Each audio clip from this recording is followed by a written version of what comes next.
Hi everyone. Thanks for listening to my channel and taking these stories to heart. This is actually a real life story of hackers that have been in the buildings that I've lived in.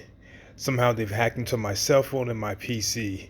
If anybody out there knows a way that a hacker could hack into somebody's cell phone and PC while it's not connected to the internet, and maybe they hacked into it while it was connected, but I know that while it was disconnected from the internet, they've still been able to read what was on my screen from my PC to my cell phone. So I have done, of course, Google searches. I haven't been on the dark web, but I'm very tempted to. But I've been using AI to, give me ideas and think of different ways that these hackers can actually violate my privacy and continue to harass me via my technology. So if anybody out there knows a way that this can happen, please comment. Okay, so let's unpack this. Imagine stepping into a room, convinced you're completely alone, only to have that unsettling feeling that maybe unseen eyes or ears are taking everything in. It's a scenario straight out of a thriller, right? But the reality of covert surveillance technology, well, it's far more pervasive and sophisticated than most of us realize. Today, we're doing a deep dive into this fascinating and, frankly, a little unnerving world. Yeah, it really is. And what's truly compelling here is how these technologies have rapidly evolved. They've morphed from, highly specialized spy equipment into devices that are surprisingly common, easily repurposed even. We'll explore the ingenious tools employed for these purposes, how they actually function, and perhaps most critically for you, how they can be unmasked and detected. Right. Our mission today is to really cut through the noise. We're using your provided sources, a fascinating collection. Things like covert surveillance, technologies, threats and defenses, recent House committee testimony, and some insightful academic studies. We're going to try and distill the most critical insights, give you a shortcut, really, to understanding the tech behind the curtain and what you absolutely need to know about navigating this landscape. Exactly. This deep dive isn't just about cataloging tools, it's about helping you grasp why these technologies matter in your daily digital and physical security. It gives some perspective on the constant cat and mouse game between, clandestine capabilities and their equally advanced countermeasures. Okay, let's jump right into the astonishing array of gadgets and techniques designed for covert surveillance. When we talk about hidden cameras or listening devices, what exactly are we picturing here? What kind of stuff? Well, these are often miniaturized marvels. We're not talking about bulky old spy gear from the movies. These devices are ingeniously embedded into everyday objects, things you wouldn't give a second glance. Think smoke detectors, maybe phone chargers, even a simple picture frame. Their key design is to be inconspicuous while using tiny wireless transmitters to stream real-time audio and video directly to a remote operator. It allows for discrete, continuous monitoring. Okay. Real time. And while that sounds incredibly sophisticated, every tool has an Achilles heel, right? The critical insight here seems to be that despite their clever disguise, these devices still operate on the electromagnetic spectrum. Is that right? That's exactly it. That means they can often be located using specialized radio frequency or RF scanners. These basically detect those wireless transmissions. Or sometimes, surprisingly, just a really diligent visual inspection can reveal an anomaly, like a tiny pinhole lens where there shouldn't be one, or maybe an unusual placement for an ordinary object. Okay, so RF scanners are just really looking closely. Got it. So we've talked about gadgets that are placed somewhere. But what about the devices we actively invite into our homes, our smart devices? This seems like a completely different, maybe even easier vector for surveillance. Absolutely. Our smart home devices, from voice assistants like an Amazon Alexa to integrated systems like Google Nest, they're powerful and convenient, sure, but that power unfortunately extends to their potential for exploitation. If an unauthorized individual gains access, these devices can be hijacked for ambient listening, effectively turning them into open microphones, capturing conversations happening in the room. Wow, and webcams too. Yeah, even more concerning maybe. A phone or laptop webcam can be activated remotely, often through malware, giving an attacker a real-time visual feed. And often without any indicator, light, or notification, you wouldn't necessarily know. Right. And the vulnerability here isn't just that network access is required, but how that access is usually gained, isn't it? It's often not some super complex hack, but more like phishing or weak passwords. Precisely. It's more often through common vectors like phishing attacks, exploiting default or weak passwords on those smart devices, or maybe unpatched vulnerabilities that allow remote code execution. This fundamentally shifts the focus of defense from, detection after the fact to proactive digital hygiene. Things like strong passwords, updates, network hardening. Okay, that makes sense. Prevention is key there. Now, beyond just listening or watching, our sources detail sophisticated tracking methods. What kinds of systems are we seeing in use for location monitoring? For tracking, the primary tools are GPS trackers. These can be compact, magnetic devices that attach easily to the underside of a vehicle, maybe, or sometimes more covert, permanently installed vehicle-mounted types designed for continuous, long-term location monitoring. And then beyond individual vehicles, you have automated license plate readers, ALPRs. They represent a more widespread tracking system. Oh yeah, those are becoming really common. They are. These capture license plate information automatically and are used by various entities to track vehicle movements across vast networks of cameras. It creates a pretty comprehensive log of travel. But even these have weaknesses, right? Like battery life for the GPS things. Yes, exactly. While powerful, these tracking systems have inherent weaknesses that can be exploited for counter-surveillance. GPS trackers, being battery-powered usually, have a finite operational life. They eventually run out of juice. And since they rely on cellular signals to transmit data, those signals can sometimes be detected or, in extreme cases, even jammed. And the license plate readers? Well, ALPRs, while collecting massive amounts of data, are limited by their network. They can't track a vehicle once it moves beyond the camera grid, so that creates gaps in coverage. Got it. So it's not just about what's physically present around you. The digital realm is equally vulnerable, maybe more so sometimes. What about intercepting your digital communications, like calls and texts? How does that work? Yeah, this moves us into the realm of signal interception. One of the most notorious tools described in the sources is the IMSI catcher, often known by its commercial name, Stingray. These devices mimic legitimate cell towers. They trick nearby mobile phones into connecting to them instead of the actual cellular network. Whoa, okay.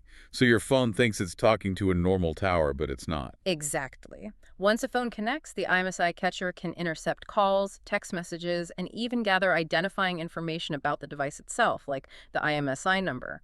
Another sophisticated tool is the Wi-Fi Pineapple.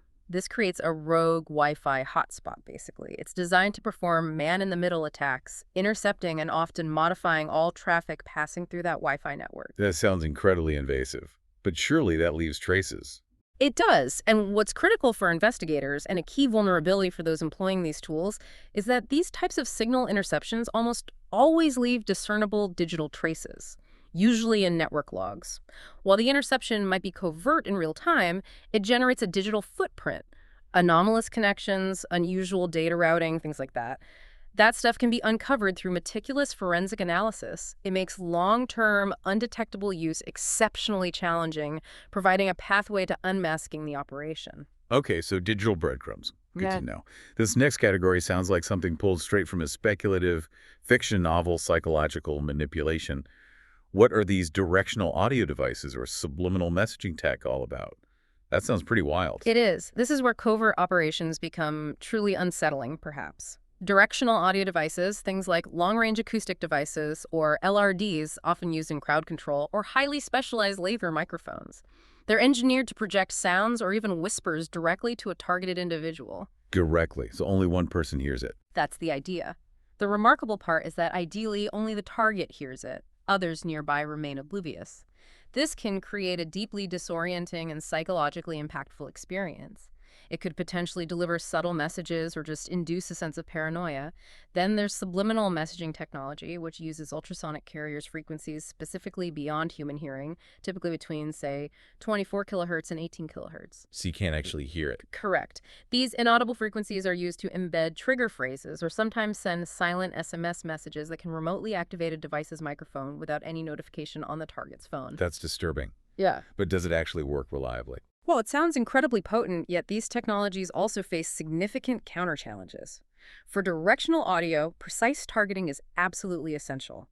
And environmental interference like ambient noise or physical barriers can easily disrupt the intended effect, scattering the focused sound. As for subliminal messaging, its effectiveness Well, it can vary wildly. It largely depends on individual susceptibility and the subtle neurophysiological responses of the target. What might have a subtle impact on one person could be completely unnoticed by another. Right, so not exactly a precise science for the subliminal stuff. And it gets even more complex when we look at how the digital realm can intersect with physical spaces. Tell us about cyber-physical integration in the context of surveillance. What does that mean? Sure. Cyber-physical integration refers to the insidious blending of digital and physical systems for surveillance purposes. A prime example is building system hacks.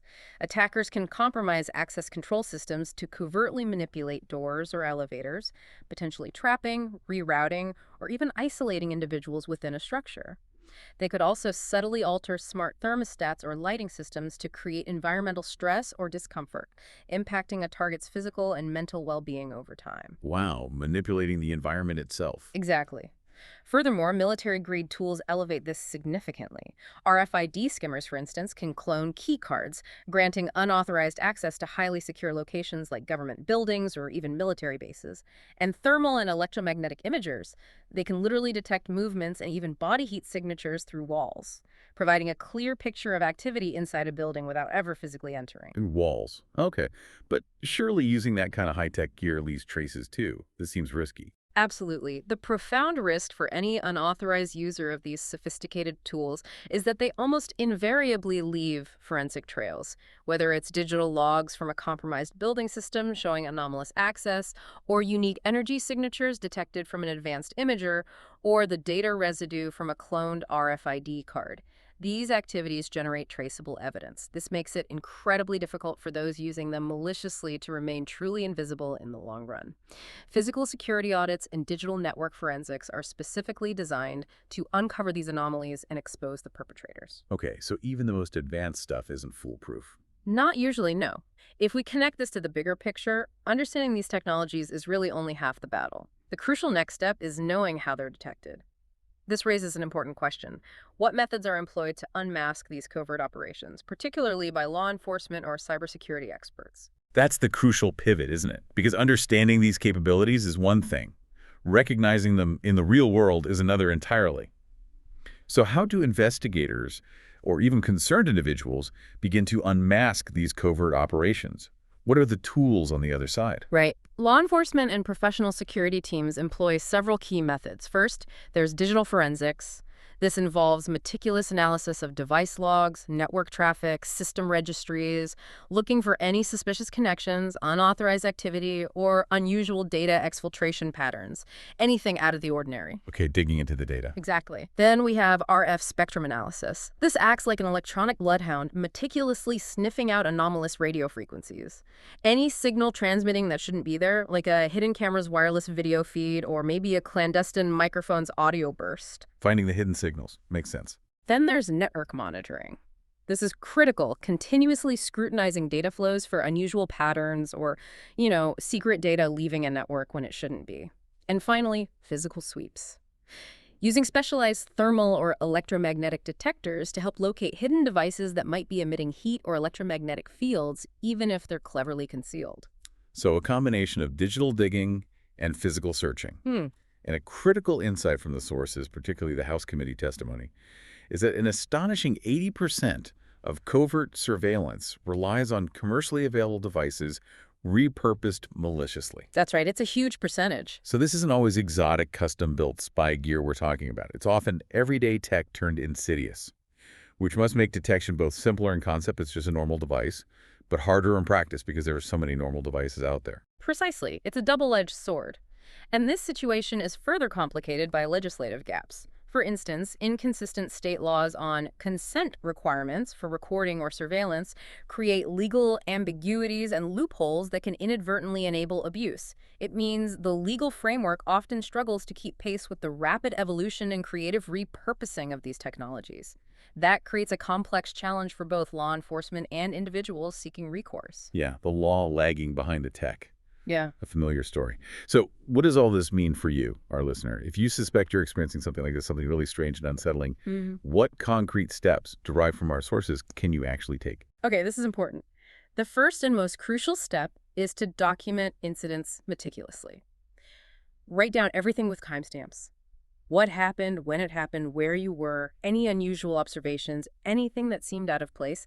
Details matter. Second, consider conducting RF sweeps of your living and workspaces. Consumer-grade RF detectors are available online, or for a more comprehensive assessment, you might consider professional technical surveillance countermeasures or TSCM services. TSCM sweeps, okay. Third, report incidents to the FBI Cyber Division, specifically through ic3.gov. This is crucial because they track cross-jurisdictional patterns. They can help connect seemingly isolated incidents into broader trends, which can be vital for investigations. Don't assume it's just you. That's a really good point about patterns. Finally, remember your rights. Under various data privacy laws, depending on where you are, you can often legally request building access logs or camera footage. This might reveal critical information about who has been where and when, potentially corroborating your suspicions. Document, sweep, report, request logs. Got it. This deep dive has truly peeled back the layers on a complex and often hidden world.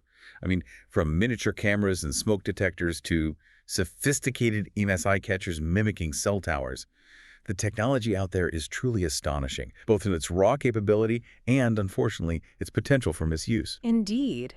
What's profoundly striking here, I think, is the continuous cat-and-mouse game.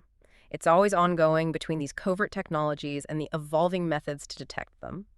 It really underscores how critical it is to be aware of the digital traces we leave, sometimes without thinking, and the inherent vulnerabilities in the seemingly innocuous, everyday devices we might take for granted. Absolutely. And our sources, from the House Oversight Committee testimony to detailed academic studies, they clearly show that while these tools are powerful, they are far from invisible. There are patterns, there are digital breadcrumbs, physical tells, things that can lead to their discovery. And importantly, there are clear, actionable pathways for you to seek help and document incidents if you ever suspect this is happening to you.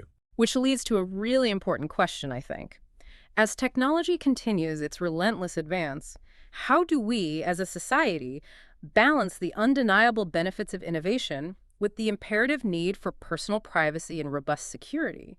And maybe, what responsibility do device manufacturers bear in designing products that inherently minimize opportunities for malicious repurposing right from the start? That's a big question. Definitely something for you to mull over as you consider just how interconnected and perhaps how exposed our modern world truly is. Thank you for joining us on this deep dive.